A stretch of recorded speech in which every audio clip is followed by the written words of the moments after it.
Welcome back to A Clock in the Journal, where crime is weighed not only in blood, but in the shadows of the soul. Tonight, we confront the worst crime in the world from G.K. Chesterton's The Secret of Father Brown. A tale that dares to ask, what is the darkest sin of all?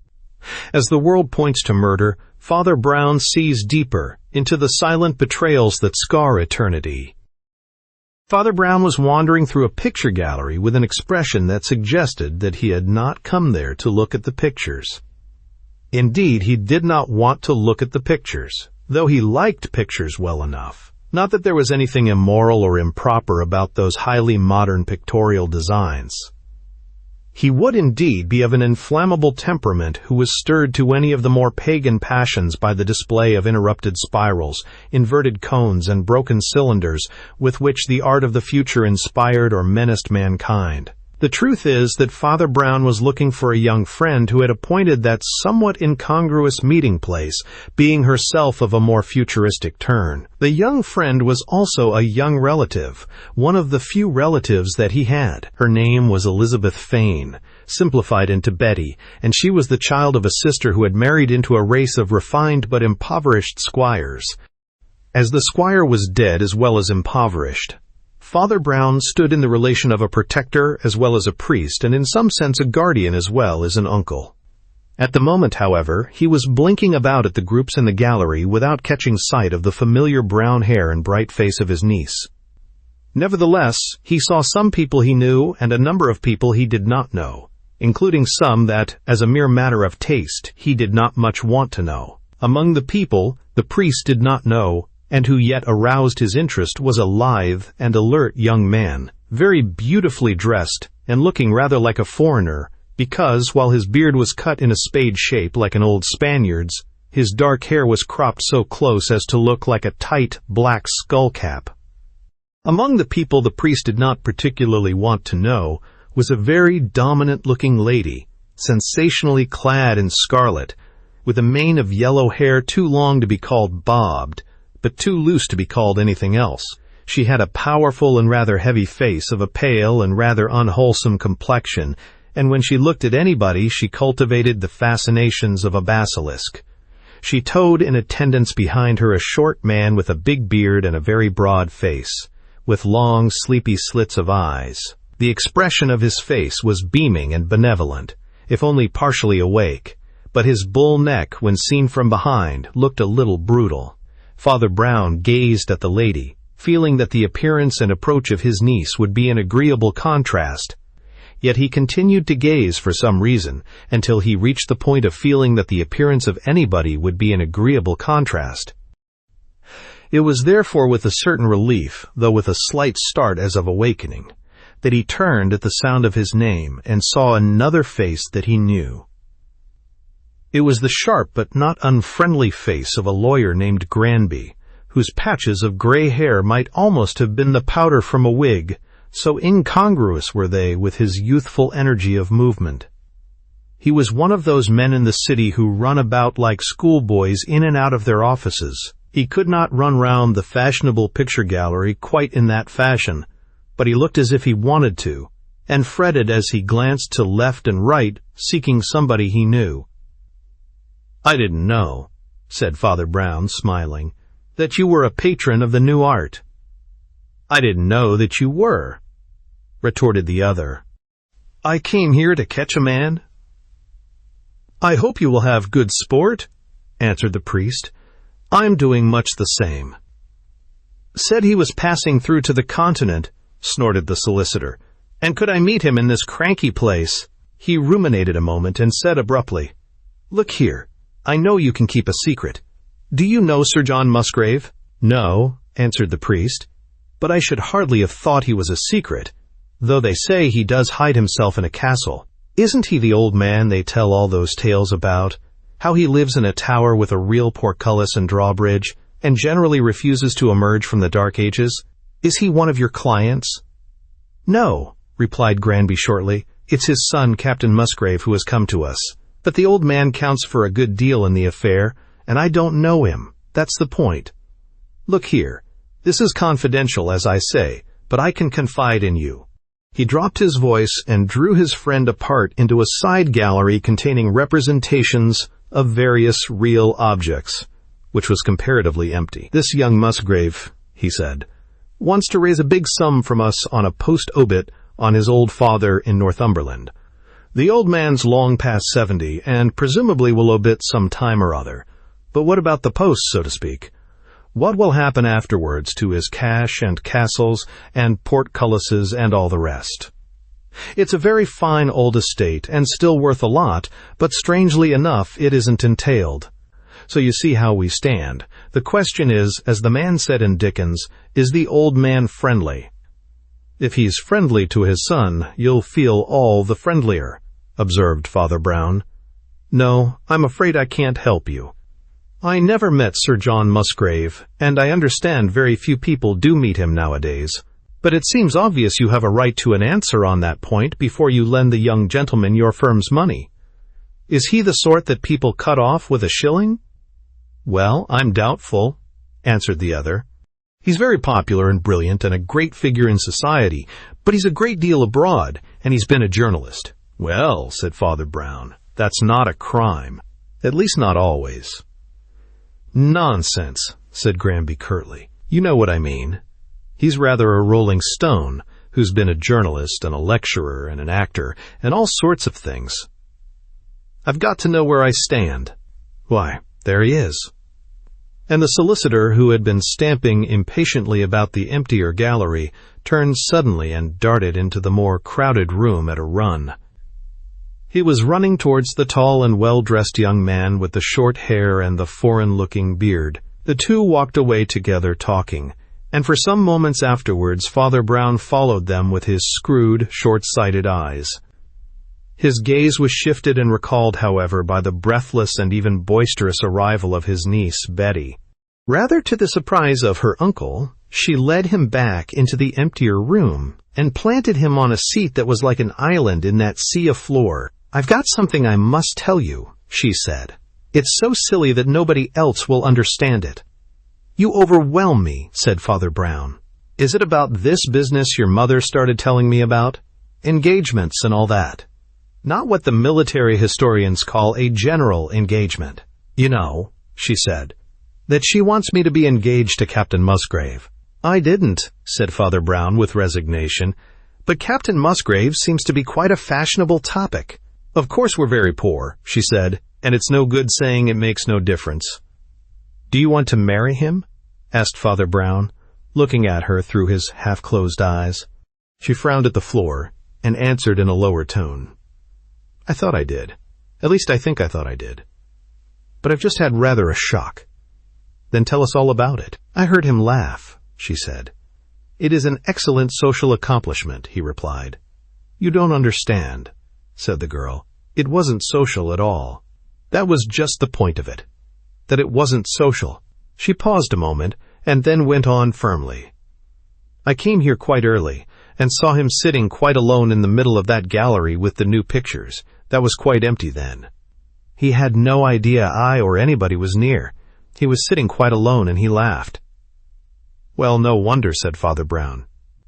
"I'm not an art critic myself, but as a general view of the pictures taken as a whole—" "Oh, you won't understand," she said almost angrily. "It wasn't a bit like that. He wasn't looking at the pictures. He was staring right up at the ceiling. But his eyes seemed to be turned inwards, and he laughed so that my blood ran cold." The priest had risen and was pacing the room with his hands behind him. "You mustn't be hasty in a case of this sort," he began. "There are two kinds of men, but we can hardly discuss him just now, for here he is." Captain Musgrave entered the room swiftly and swept it with a smile. Granby, the lawyer, was just behind him, and his legal face bore a new expression of relief and satisfaction. "I must apologize for everything I said about the captain," he said to the priest as they drifted together towards the door. "He's a thoroughly sensible fellow, and quite sees my point. He asked me himself why I didn't go north and see his old father. I could hear from the old man's own lips how it stood about the inheritance. Well, he couldn't say fairer than that, could he? But he's so anxious to get the thing settled that he offered to take me up in his own car to Musgrave Moss. That's the name of the estate. I suggested that, if he was so kind, we might go together, and we're starting tomorrow morning." As they spoke, Betty and the captain came through the doorway together, making in that framework at least a sort of picture that some would be sentimental enough to prefer to cones and cylinders. Whatever their other affinities, they were both very good-looking, and the lawyer was moved to a remark on the fact when the picture abruptly altered. Captain James Musgrave looked out into the main gallery, and his laughing and triumphant eyes were riveted on something that seemed to change him from head to foot. Father Brown looked round as under an advancing shadow of premonition, and he saw the lowering, almost livid face of the large woman in scarlet under its leonine yellow hair.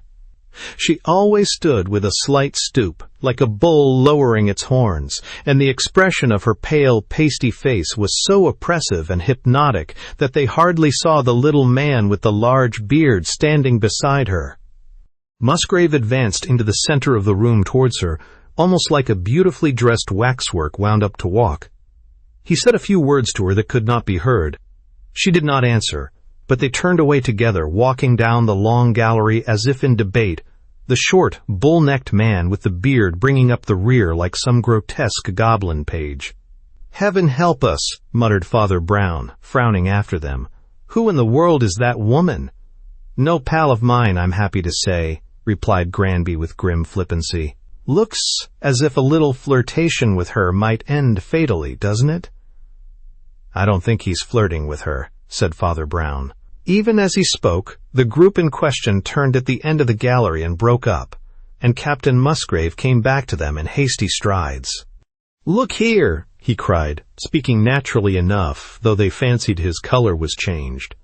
"I'm awfully sorry, Mr. Granby, but I find I can't come north with you tomorrow. Of course, you will take the car all the same. Please do. I shan't want it. I have to be in London for some days. Take a friend with you if you like." "My friend, Father Brown," began the lawyer. "If Captain Musgrave is really so kind," said Father Brown gravely, "I may explain that I have some status in Mr. Granby's inquiry, and it would be a great relief to my mind if I could go, which was how it came about, that a very elegant car, with an equally elegant chauffeur, shot north the next day over the Yorkshire moors, bearing the incongruous burden of a priest who looked rather like a black bundle, and a lawyer who had the habit of running about on his feet instead of racing on somebody else's wheels. They broke their journey very agreeably in one of the great dales of the West Riding, dining and sleeping at a comfortable inn, and starting early next day, began to run along the Northumbrian coast till they reached a country that was a maze of sand dunes and rank sea meadows, somewhere in the heart of which lay the old border castle, which had remained so unique and yet so secretive a monument of the old border wars. They found it at last by following a path running beside a long arm of the sea that ran inland, and turned eventually into a sort of rude canal ending in the moat of the castle. The castle really was a castle, of the square, embattled plan that the Normans built everywhere from Galilee to the Grampians. It did really and truly have a portcullis and a drawbridge, and they were very realistically reminded of the fact by an accident that delayed their entrance. They waded amid long, coarse grass and thistle to the bank of the moat, which ran in a ribbon of black with dead leaves and scum upon it, like ebony inlaid with a pattern of gold. Barely a yard or two beyond the black ribbon was the other green bank and the big stone pillars of the gateway. But so little, it would seem, had this lonely fastness been approached from outside, that when the impatient Granby hallooed across to the dim figures behind the portcullis, they seemed to have considerable difficulty even in lowering the great rusty drawbridge. It started on its way, turning over like a great falling tower above them, and then stuck, sticking out in mid-air at a threatening angle. The impatient Granby, dancing upon the bank, called out to his companion, "Oh, I can't stand these stick-in-the-mud ways. Why, it'd be less trouble to jump." And with characteristic impetuosity he did jump, landing with a slight stagger in safety on the inner shore. Father Brown's short legs were not adapted to jumping, but his temper was more adapted than most people's to falling with a splash into very muddy water. By the promptitude of his companion he escaped falling in very far, but as he was being hauled up the green, slimy bank he stopped with bent head, peering at a particular point upon the grassy slope. "Are you botanizing?" asked Granby irritably. "We've got no time for you to collect rare plants after your last attempt as a diver among the wonders of the deep. Come on, muddy or no, we've got to present ourselves before the baronet." When they had penetrated into the castle, they were received courteously enough by an old servant, the only one in sight, and after indicating their business, were shown into a long oak-paneled room with latticed windows of antiquated pattern. Weapons of many different centuries hung in balanced patterns on the dark walls, and a complete suit of 14th-century armor stood like a sentinel beside the large fireplace. In another long room beyond could be seen, through the half-open door, the dark colors of the rows of family portraits. "I feel as if I'd got into a novel instead of a house," said the lawyer. "I'd no idea anybody did really keep up the mysteries of Udolpho in this fashion." "Yes, the old gentleman certainly carries out his historical craze consistently," answered the priest. "And these things are not fakes either. It's not done by somebody who thinks all medieval people lived at the same time. Sometimes they make up suits of armor out of different bits, but that suit all covered one man, and covered him very completely. You see, it's the late sort of tilting armor." "I think he's a late sort of host if it comes to chat," grumbled Granby. "He's keeping us waiting the devil of a time." "You must expect everything to go slowly in a place like this," said Father Brown. "I think it's very decent of him to see us at all. Two total strangers come to ask him highly personal questions. And indeed, when the master of the house appeared, they had no reason to complain of their reception, but rather became conscious of something genuine in the traditions of breeding and behavior that could retain their native dignity without difficulty in that barbarous solitude, and after those long years of rustication and moping. The baronet did not seem either surprised or embarrassed at the rare visitation, though they suspected that he had not had a stranger in his house for a quarter of a lifetime. He behaved as if he had been bowing out duchesses a moment before. He showed neither shyness nor impatience when they touched on the very private matter of their errand. After a little leisurely reflection, he seemed to recognize their curiosity as justified under the circumstances. He was a thin, keen-looking old gentleman with black eyebrows and a long chin, and though the carefully curled hair he wore was undoubtedly a wig, he had the wisdom to wear the gray wig of an elderly man. "As regards the question that immediately concerns you," he said, "the answer is very simple indeed. I do most certainly propose to hand on the whole of my property to my son, as my father handed it on to me, and nothing, I say advisedly, nothing, would induce me to take any other course." "I am most profoundly grateful for the information," answered the lawyer, "but your kindness encourages me to say that you are putting it very strongly. I would not suggest that it is in the least likely that your son would do anything to make you doubt his fitness for the charge." "Still, he might." "Exactly," said Sir John Musgrave dryly. "He might. It is rather an understatement to say that he might. Will you be good enough to step into the next room with me for a moment?" He led them into the further gallery, of which they had already caught a glimpse, and gravely paused before a row of the blackened and lowering portraits. "This is Sir Roger Musgrave," he said, pointing to a long-faced person in a black periwig. "He was one of the lowest liars and rascals in the rascally time of William of Orange, a traitor to 2 kings, and something like the murderer of 2 wives. That is his father, Sir Robert, a perfectly honest old cavalier. That is his son, Sir James, one of the noblest of the Jacobite martyrs, and one of the first men to attempt some reparation to the church and the poor. Does it matter that the house of Musgrave, the power, the honor, the authority, descended from one good man to another good man through the interval of a bad one? Edward I governed England well. Edward III covered England with glory. And yet the second glory came from the first glory through the infamy and imbecility of Edward II, who fawned upon Gaveston and ran away from Bruce. Believe me, Mr. Granby, the greatness of a great house and history is something more than these accidental individuals who carry it on, even though they do not grace it.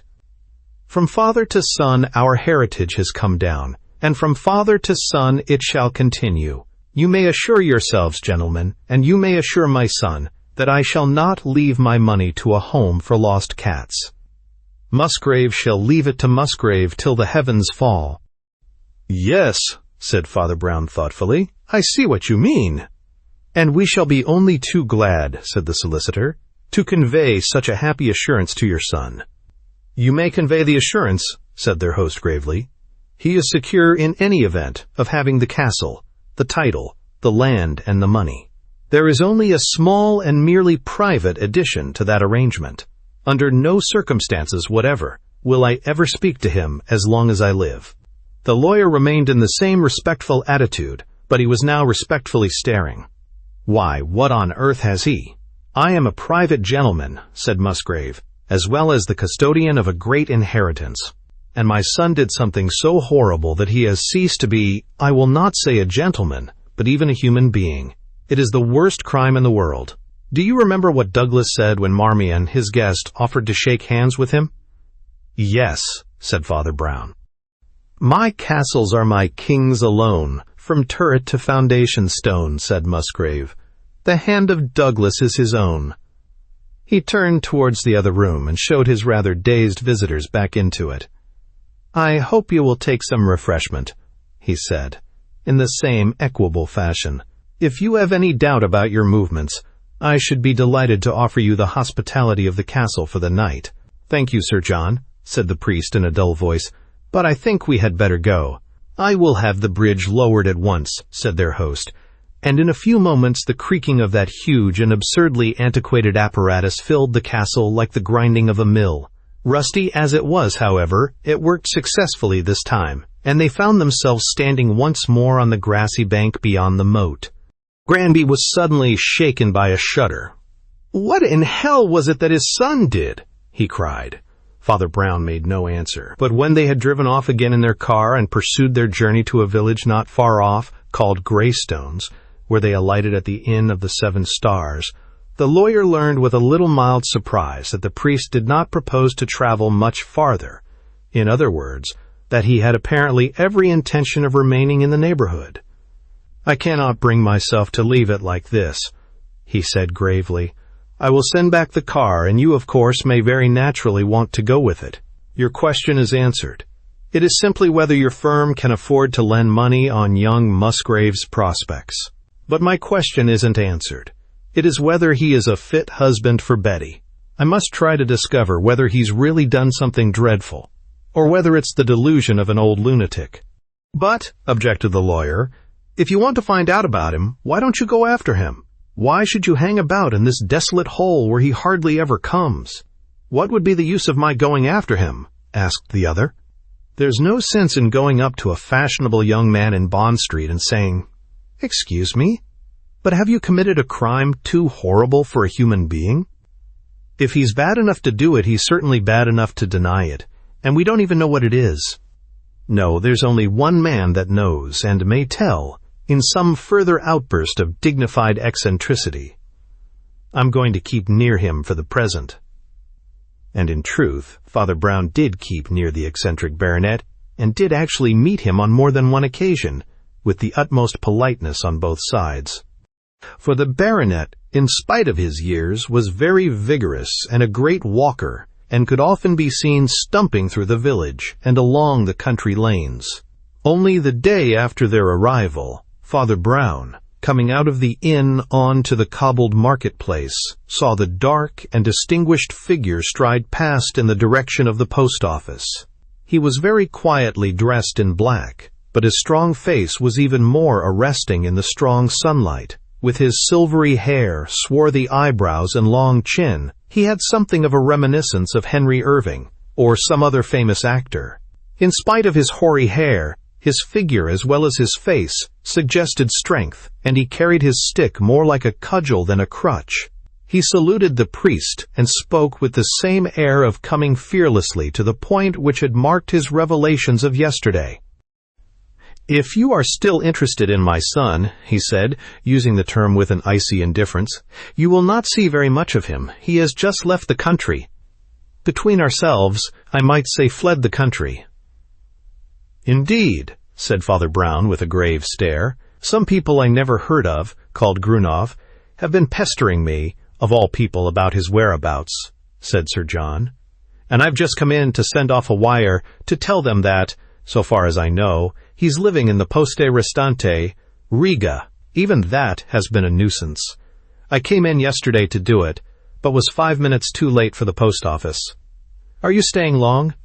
I hope you will pay me another visit." When the priest recounted to the lawyer his little interview with old Musgrave in the village, the lawyer was both puzzled and interested. "Why has the captain bolted?" he asked. "Who are the other people who want him? Who on earth are the Grunovs?" "For the first, I don't know," replied Father Brown. "Possibly his mysterious sin has come to light. I should rather guess that the other people are blackmailing him about it. For the third, I think I do know. That horrible fat woman with yellow hair is called Madame Grunov, and that little man passes as her husband." The next day Father Brown came in rather wearily, and threw down his black bundle of an umbrella with the air of a pilgrim laying down his staff. He had an air of some depression. But it was, as it was so often in his criminal investigations, it was not the depression of failure, but the depression of success. "It's rather a shock," he said in a dull voice, "but I ought to have guessed it. I ought to have guessed it when I first went in and saw the thing standing there." "When you saw what?" asked Granby impatiently. "When I saw there was only one suit of armor," answered Father Brown. There was a silence during which the lawyer only stared at his friend, and then the friend resumed. "Only the other day I was just going to tell my niece that there are two types of men who can laugh when they are alone. One might almost say the man who does it is either very good or very bad. You see, he is either confiding the joke to God or confiding it to the devil, but anyhow he has an inner life. Well, there really is a kind of man who confides the joke to the devil. He does not mind if nobody sees the joke, if nobody can safely be allowed even to know the joke. The joke is enough in itself, if it is sufficiently sinister and malignant." "But what are you talking about?" demanded Granby. "Whom are you talking about? Which of them, I mean? Who is this person who is having a sinister joke with his satanic majesty?" Father Brown looked across at him with a ghastly smile. "Ah," he said, "that's the joke." There was another silence, but this time the silence seemed to be rather full and oppressive than merely empty. It seemed to settle down on them like the twilight that was gradually turning from dusk to dark. Father Brown went on, speaking in a level voice, sitting stolidly with his elbows on the table. "I've been locking up the Musgrave family," he said. "They are vigorous and long-lived stock, and even in the ordinary way, I should think you would wait a good time for your money." "We're quite prepared for that," answered the solicitor. "But anyhow, it can't last indefinitely. The old man is nearly 80, though he still walks about, and the people at the inn here laugh and say they don't believe he will ever die." Father Brown jumped up with one of his rare but rapid movements, but remained with his hands on the table, leaning forward and looking his friend in the face. "That's it," he cried in a low but excited voice. "That's the only problem. That's the only real difficulty. How will he die? How on earth is he to die?" "What on earth do you mean?" asked Granby. "I mean," came the voice of the priest out of the darkening room, "that I know the crime that James Musgrave committed." His tones had such a chill in them that Granby could hardly repress a shiver. He murmured a further question. "It was really the worst crime in the world," said Father Brown. "At least many communities and civilizations have accounted it so. It was always from the earliest times marked out in tribe and village for tremendous punishment. But anyhow, I know now what young Musgrave really did, and why he did it." "And what did he do?" asked the lawyer. "He killed his father," answered the priest. The lawyer in his turn rose from his seat and gazed across the table with wrinkled brows. "But his father is at the castle," he cried in sharp tones. "His father is in the moat," said the priest.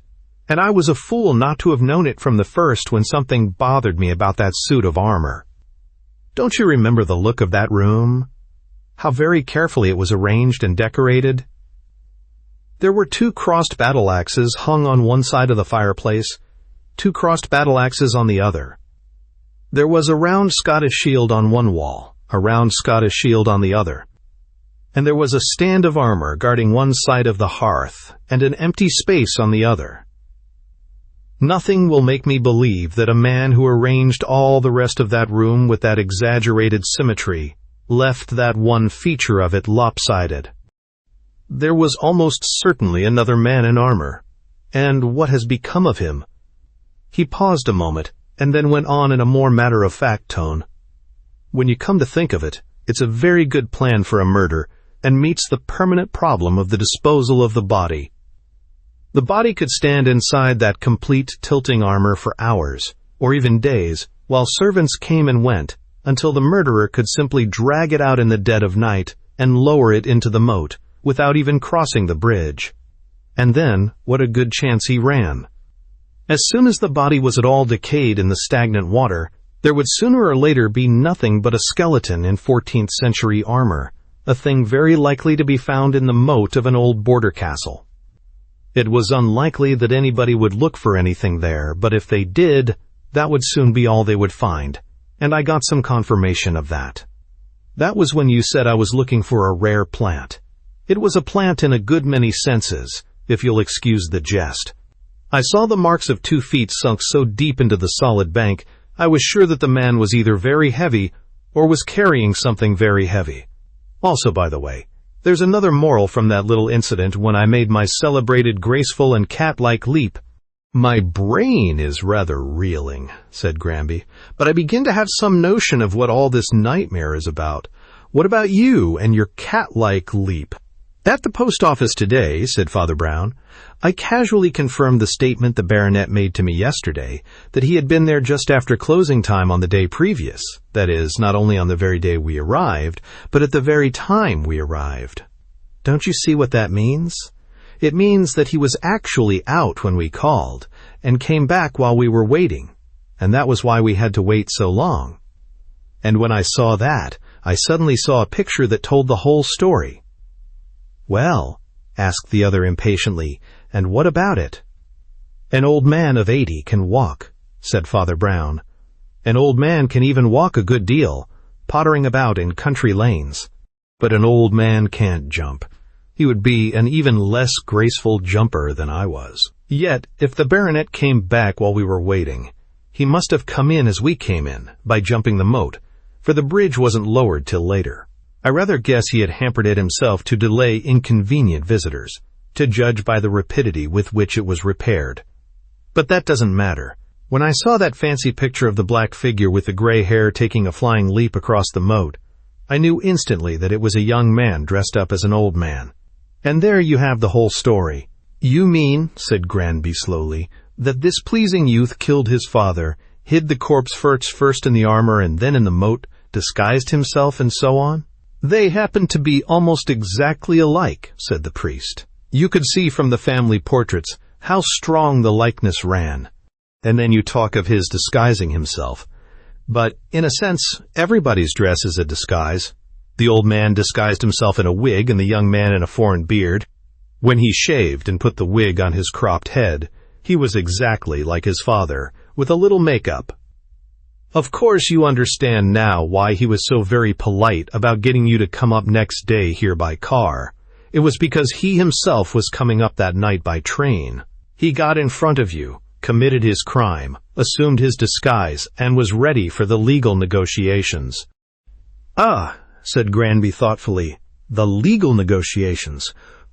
You mean, of course, that the real old baronet would have negotiated very differently. He would have told you plainly that the captain would never get a penny," said Father Brown. "The plot, queer as it sounds, was really the only way of preventing his telling you so. But I want you to appreciate the cunning of what the fellow did tell you. His plan answered several purposes at once. He was being blackmailed by these Russians for some villainy, I suspect for treason during the war. He escaped from them at a stroke. and probably sent them chasing off to Riga after him. But the most beautiful refinement of all was that theory he enunciated about recognizing his son as an heir, but not as a human being. Don't you see that while it secured the post-obit, it also provided some sort of answer to what would soon be the greatest difficulty of all? "I see several difficulties," said Granby. "Which one do you mean?" "I mean that if the son was not even disinherited, it would look rather odd that the father and son never met." The theory of a private repudiation answered that, so there only remained one difficulty, as I say, which is probably perplexing the gentleman now. How on earth is the old man to die? "I know how he ought to die," said Granby. Father Brown seemed to be a little bemused, and went on in a more abstracted fashion. "And yet there is something more in it than that," he said. "There was something about that theory that he liked in a way that is more theoretical. It gave him an insane intellectual pleasure to tell you in one character that he had committed a crime in another character, when he really had. That is what I mean by the infernal irony, by the joke shared with the devil. Shall I tell you something that sounds like what they call a paradox? Sometimes it is a joy in the very heart of hell to tell the truth. And above all, to tell it so that everybody misunderstands it. That is why he liked that antic of pretending to be somebody else and then painting himself as black as he was. And that was why my niece heard him laughing to himself all alone in the picture gallery." Granby gave a slight start, like a person brought back to common things with a bump. "Your niece!" he cried. "Didn't her mother want her to marry Musgrave? A question of wealth and position, I suppose." "Yes," said Father Brown dryly. "Her mother was all in favor of a prudent marriage."